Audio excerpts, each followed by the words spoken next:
Madonna was halfway through Like a Prayer when something in the front row caught her eye. A sign. But this wasn't asking for an autograph or declaring love. This sign had 4 words written in shaky handwriting that made Madonna stop singing mid-note. "Tonight is my last night." The music continued for a few seconds before the band realized Madonna had stopped. 65,000 fans went from screaming to complete silence as Madonna walked to the edge of the stage, squinting into the lights, trying to see who was holding that sign. What happened in the next 30 minutes didn't just save one person's life. It started a global conversation about mental health, created a movement that's still saving lives today, and showed the world a side of Madonna that most people never knew existed. This is the story of how one desperate cry for help, held up in a crowd of thousands, became one of the most powerful moments in concert history. It was November 9th, 2013, at the MDNA tour stop in Los Angeles at the Staples Center. Madonna had been performing for nearly 90 minutes, and the energy in the arena was electric. The crowd of 65,000 was on their feet, singing every word, dancing, crying, celebrating. This was the second-to-last show of a world tour that had taken her to 6 continents over 8 months. Madonna was exhausted but exhilarated.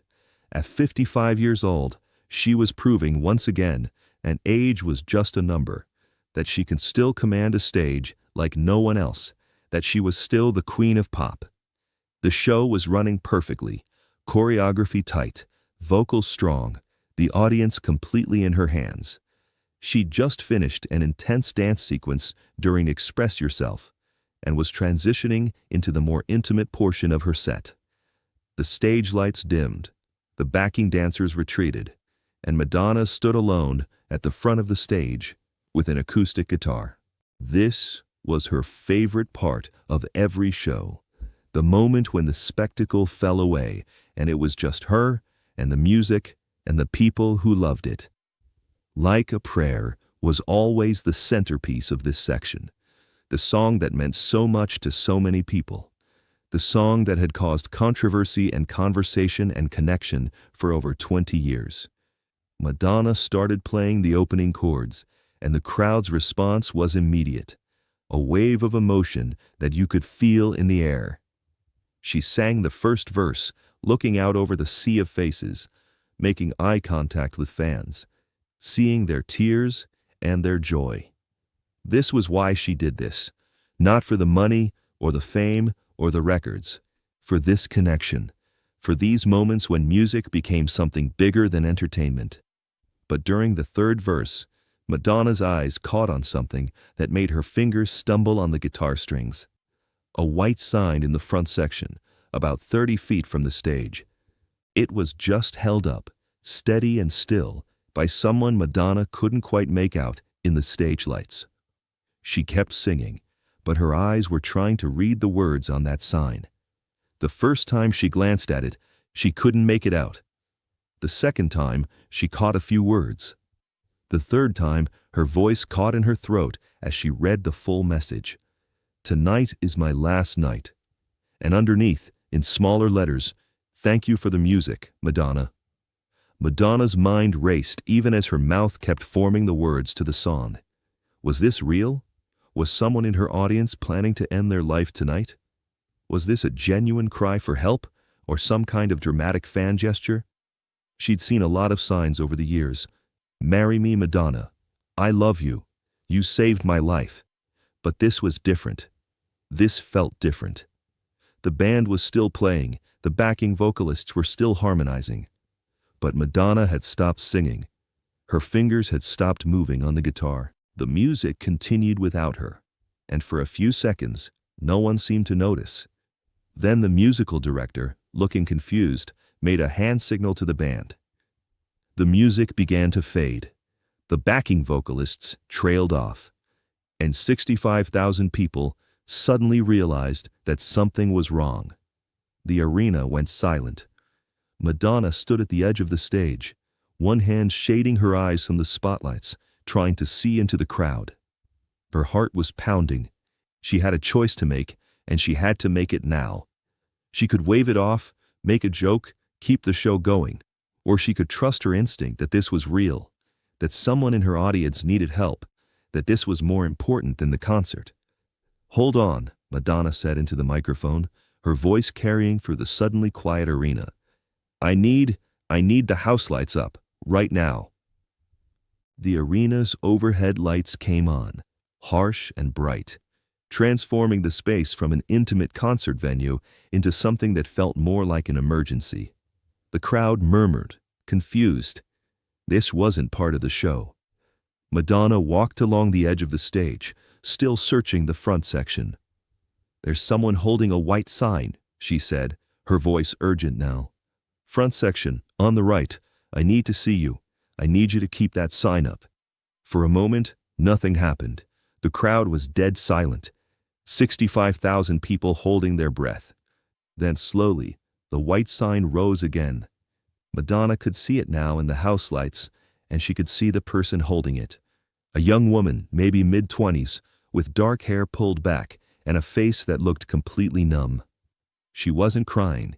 She wasn't showing any emotion at all. She was just standing there, holding that sign, looking like she'd already left the world, even though she was still in it. "You," Madonna said, pointing directly at her. "I see you. Don't move. I'm coming to you." What happened next had never been done before in concert history. Madonna set down her guitar, walked to the side of the stage, and signaled to her security team. Within seconds, she was being helped down from the stage and into the crowd. Security formed a protective circle around her as she pushed through the front section toward the woman with the sign. The crowd parted like the Red Sea. Some fans were crying, most were in shock. Phones came out. This was going to be all over social media within minutes. But Madonna didn't care about any of that.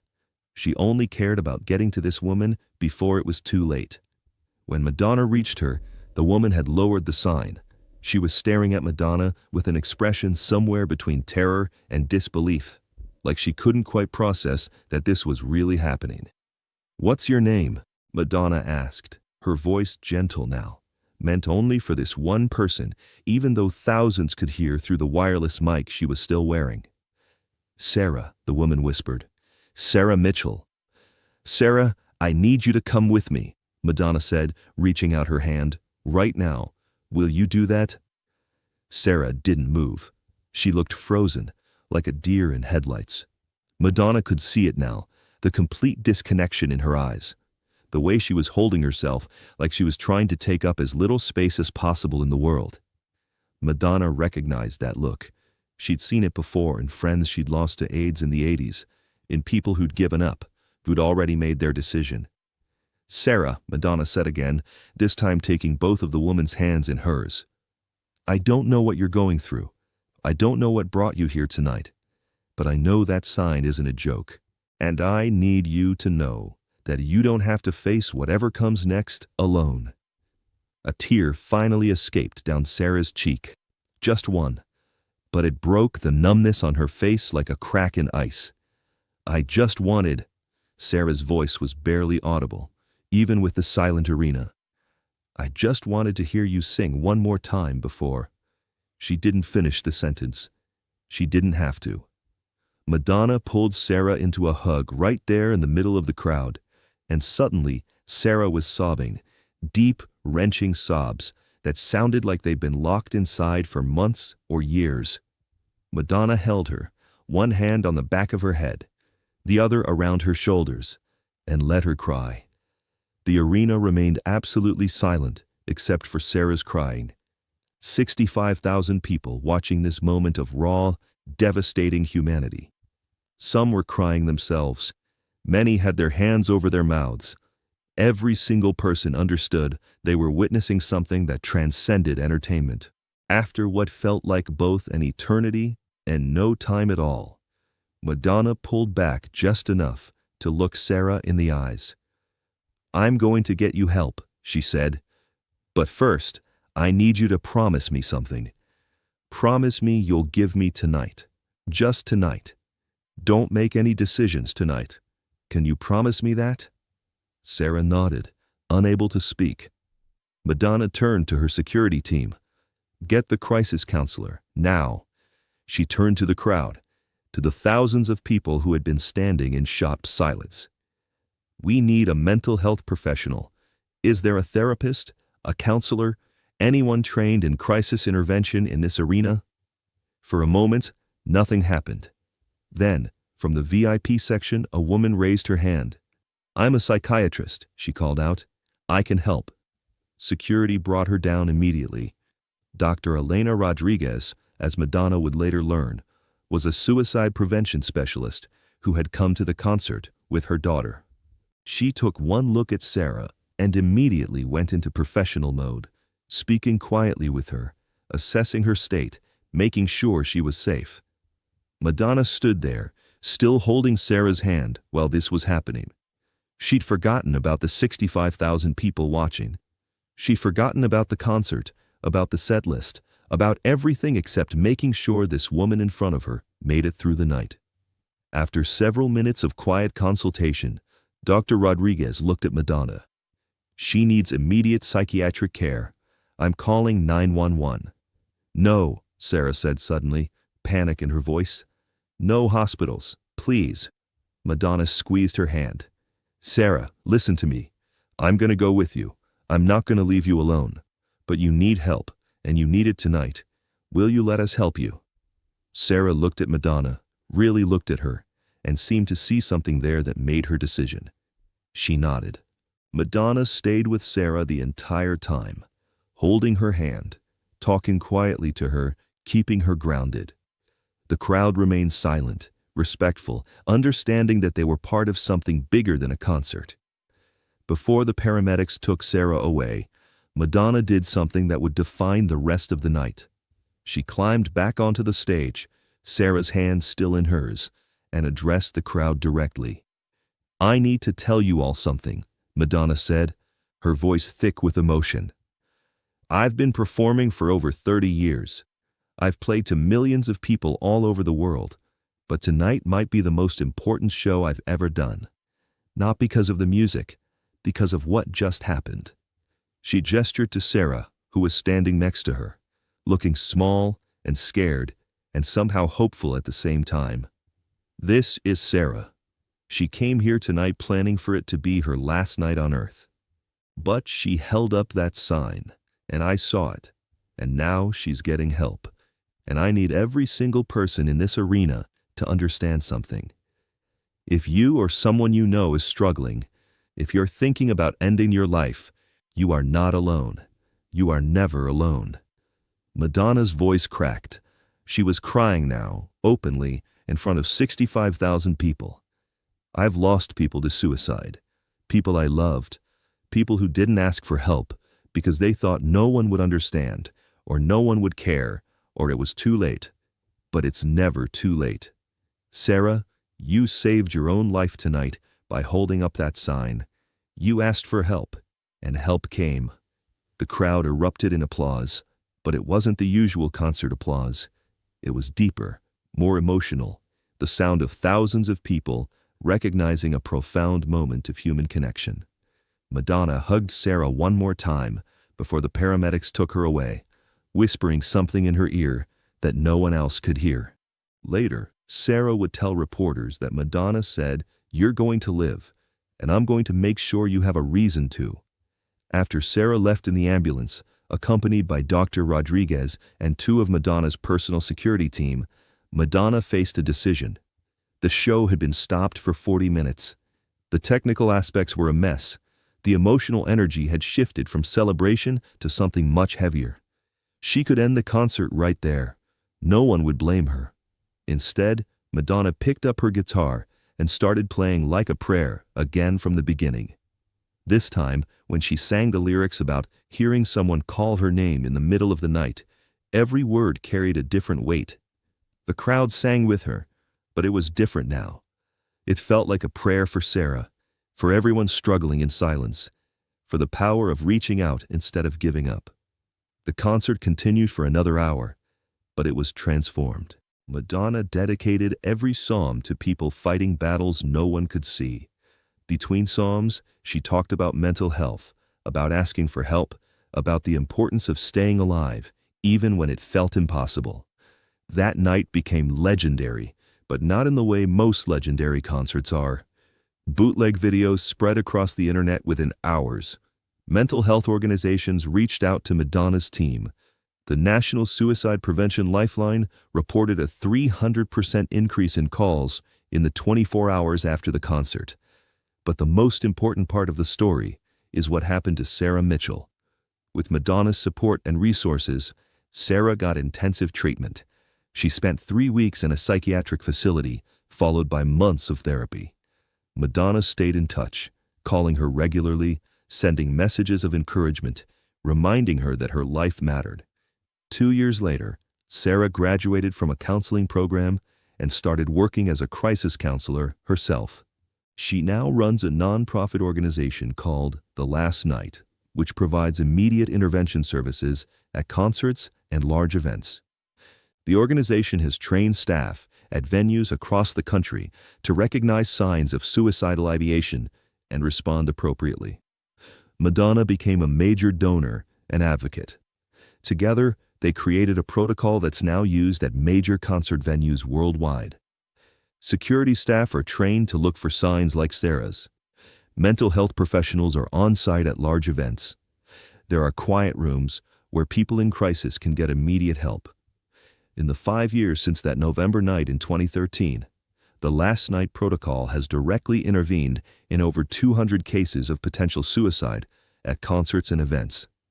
Not all of them had the dramatic rescue that Sarah's did, but all of them involved someone noticing, someone caring, someone reaching out to say, "You're not alone." Sarah and Madonna became close friends. Every year, on November 9th, they have dinner together. A celebration of Sarah's continued life. A reminder that one moment of courage, one cry for help, one person paying attention can change everything. In interviews, Madonna has said that stopping the concert that night was the easiest decision she's ever made. "I've made a lot of music in my life," she told Rolling Stone in 2015. "But the most important song I ever performed was the one I stopped singing. Because that's when I heard what really mattered. Someone asking to be saved." Sarah, now a successful therapist and advocate, tells her story at conferences and schools. She always includes the part about the sign not being meant as a cry for help. "I made that sign as an explanation," she says. "I wanted people to find it after and understand why I'd been at the concert. I wasn't asking to be saved." But Madonna saw it anyway. She chose to risk embarrassment, to risk being wronged, to risk everything to make sure I was okay. And that choice saved my life. The story of that night has become part of suicide prevention training. It's used as an example of how to intervene, how to connect with someone in crisis, how to get help. But more than that, it's become a symbol of hope. Proof that even in your darkest moment, even when you think no one sees you or cares, someone might be watching, someone might care. Help might come from the most unexpected place.